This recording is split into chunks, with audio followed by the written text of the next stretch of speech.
So I'm about to head back to Berlin. My bags are packed on the floor and I'm about to hop on the train.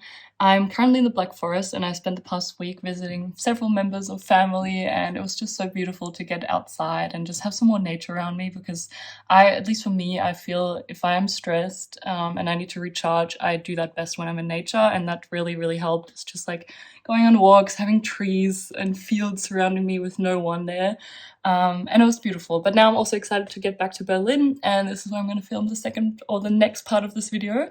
But first, let's go and jump on the train.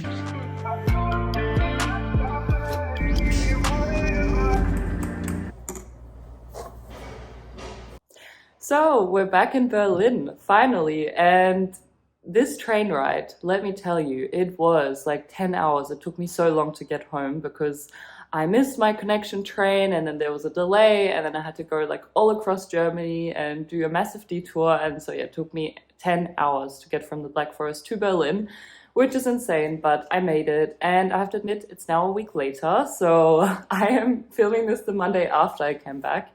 And to my defense, it was my birthday last week, and I also had just had so much going on. Every evening there was something.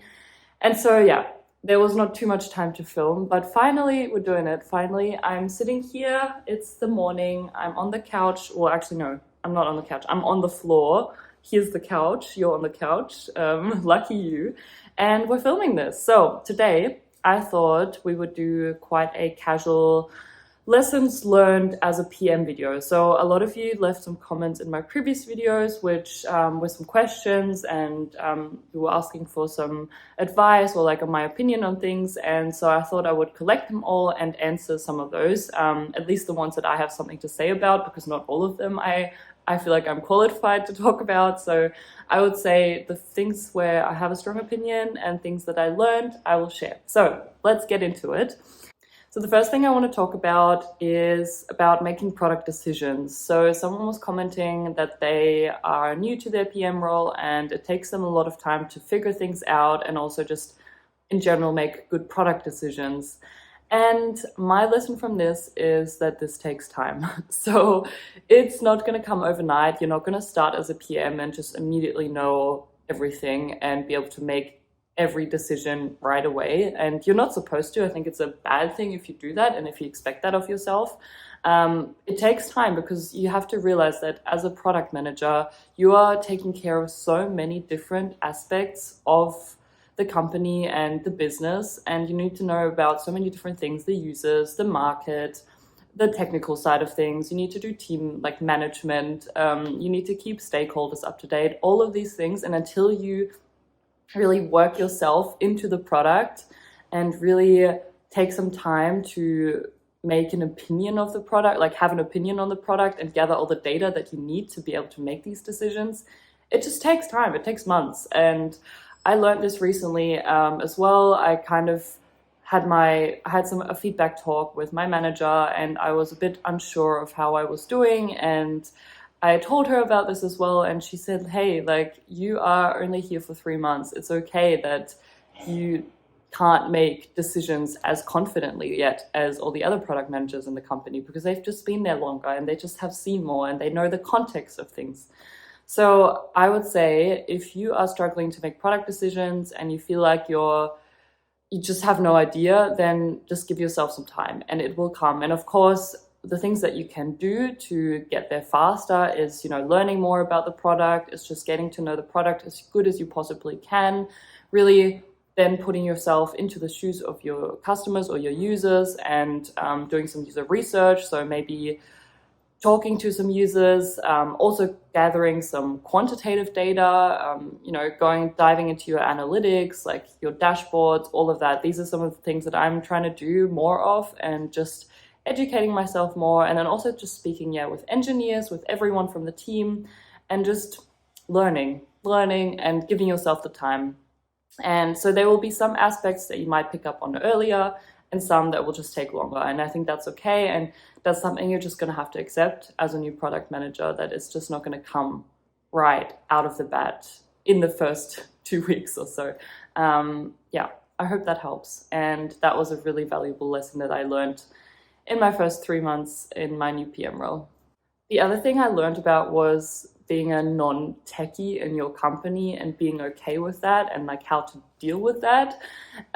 So there are different types of product managers, and I would say some come from a software engineering background or they just have a deep technical knowledge.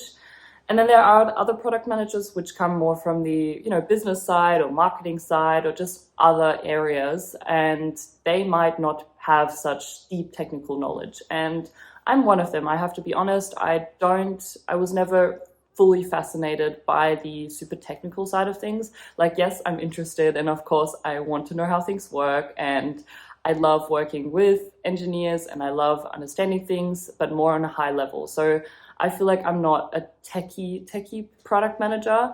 And sometimes I feel like that's holding me back a little bit. And that's something I really want to work on, is just getting better at these things. But at the same time, I'm also accepting that I'm just not going to be a techie PM, and that's okay. Like, I am focusing on other aspects of product management. And also, as a product manager, it's actually good if you're not too deep into the technical aspect of things. So, for example, in my company, the way it's structured is that every team has an engineering manager, and this engineering manager is basically the voice of the voice of tech for the team, and they know all the depths in and outs about what's doable, what can we implement, how can we implement it. They will work with the engineers to make sure that they are each doing the right thing and that they know what to do and that they're being guided. And I'm focusing therefore more on the business side of things and keeping stakeholders up to date, all of that kind of stuff. And I think this is a really good setup. I like it that way, but I know that it's not like this in all companies. And if you find yourself as being the voice of the engineers and the business side and the user side and everything in your team, then you will have to rely more on your engineers to tell you if something's doable or not. And I think what's key is just building a good relationship with them and making sure that they trust you enough to obviously give you the right estimation. So if you ask them how long is this feature roughly going to take, for example, then they hopefully will give you the right estimate and can give you, okay, what are the dependencies we have, like what might go wrong here, like what are the risks that we have, all of those sort of things. And again, this is another thing that just takes time, and I think that's not going to happen overnight. I'm also still working on that, like working on building a good relationship with the engineers that I work with, and sometimes it's not easy. Sometimes it's really not easy because they speak a different language sometimes. It's just, you think in different ways and you work in different ways, and that's something you just have to learn. And you should focus on the things that you do best as a product manager, which is knowing who the user is, what their problems are, and then also the business side of things and keeping stakeholders up to date. That is like your main priority, and then also prioritizing, of course, for the team. But yeah, sometimes you just don't need to know the deep technical things. I hope that helps a little bit. This is like not even coffee. This is like a wheat-based coffee. I don't know what you call it what the English name is, but it's interesting. Anyway, I don't know why you needed to know that. Okay, so the other thing that I really wanted to mention, and I sort of touched on it in my previous point about being a non-techie, but this thing is that you should follow your strengths as a product manager and be okay with not being good at everything. I know product management is a generalist role, and exactly for that reason, you should only be surface level on most things. And yes, then there will be some things that you're better at and some things that you're just not so good at. And I think the natural instinct is to just focus always on the things that you're not good at, which is a good thing. I mean, of course, you're meant to improve yourself and you're meant to get better. But I think what's more effective sometimes is just to focus on your strengths and to focus on what you're good at and what you really like doing, because then that's just going to get even better, and then you're just going to get elevated and you're just going to have more fun in your job.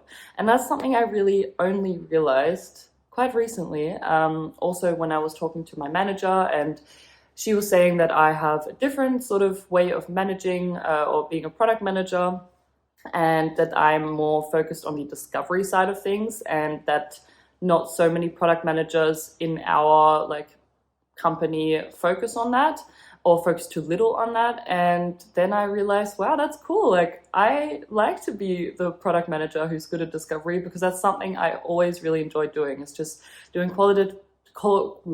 doing qualitative user research, doing user testing, and just like coming up with user journeys, figuring out like ideation, you know, coming up with ideas. All of these sort of things I find super, super fun.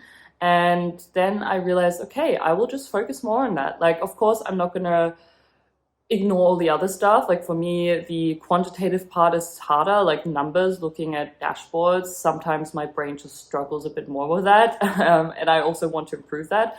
But I decided that now I'm going to put more of a focus on things I'm good at and get even better at those, and then just become the go-to PM in that area. And I think that's really important to have, like this strength, so you feel like you're not a complete generalist. So you feel like you have an expertise in something, and you can be really good at that thing and excel at that thing, and everyone in the company will hopefully go to you for that. So of course you want to communicate this with the other people in your team as well, and you want to make sure that everyone else is on board. Like, what are your strengths, what are their strengths? And sometimes maybe they don't fit together, maybe they don't complement each other and they're the same. Then you'll just have to talk about like how you do it. But still, either way, I would focus that on your strengths, and I would focus on the things that you really like doing. Hopefully they fit together, and then just know that you have strengths and you have weaknesses, and allow yourself to focus on your strengths. Okay, so now last thing, and it's all about structuring my day. I talked to someone about this in the comments, and I also spoke about this with another product manager in my team, how they structure their day, because I was very curious and I was struggling with this previously. And to be honest, I haven't found the best way to structure my day, because every day is so different. But what I learned is really important, is to put yourself blockers in for certain things that you want to work on. So say you need some thinking time for a new feature and you need to make some sort of decision, like block yourself time in for that. Don't block it with meetings or other things. Like really actively block in time for making product decisions, brainstorming, thinking. That was really good advice that I also got from a product manager in my company, and I've started doing that more now, because there are just so many meetings you have to go to, and sometimes you don't have the time to make these decisions, and that's really helped me. So that's something I always do, and make sure that I set these blockers ahead of the week, so then when meetings come in, my calendar's not like it's already full with these blockers, and then people just have to set the meetings around these blockers. I don't know if you just heard this, but someone was drilling outside. Okay, well, good timing. Then I would say this is the end of the video. Thank you so much for watching. Thank you so much for listening to me ramble about my product management lessons. I hope some of it was helpful for you. Also, let me know in the comments what else you'd like me to talk about. I will try and make another video on it, and I will also try and make it a little bit sooner than like 1 month later. So I hope you have a nice day, and yeah, I will see you in the next video. Bye.